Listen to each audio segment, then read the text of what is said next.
কাজ মন্দির। এটা খোলা হয় প্রতি বুধবার সকাল 6টা থেকে সকাল 8টা পর্যন্ত 2 ঘন্টার জন্য এখানে উপাসনা প্রার্থনা করা হয়।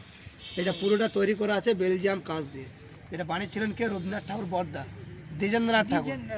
মন্দির তৈরি করেছিলেন 1891 সালে। বেলজিয়াম কাঁচ, ইটালিয়ান টালি, একটা রুম আছে, 16টা গেট আছে। এই ভেতরে ঢুকতে গেলে সাদা পোশাক পরে আসতে হবে, তবে যে ঢুকতে পারবে না, বাইরে দিয়ে দেখতে হবে।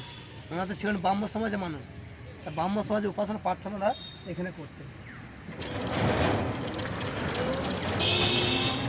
ডান দিকে বাড়িটা আছে মাটির বাড়ি, খড়ের চাল, বাড়ি মাঝখানে তাল গাছ।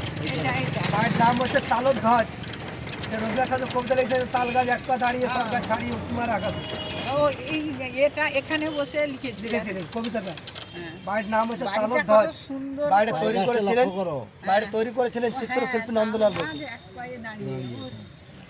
এই তাল গাছের তলা, হ্যাঁ বাড়ির ভেতরে তাল গাছটাকে দেখে এই স্বপ্নটা জেগে উঠছে। কবিতাটা লিখেছে।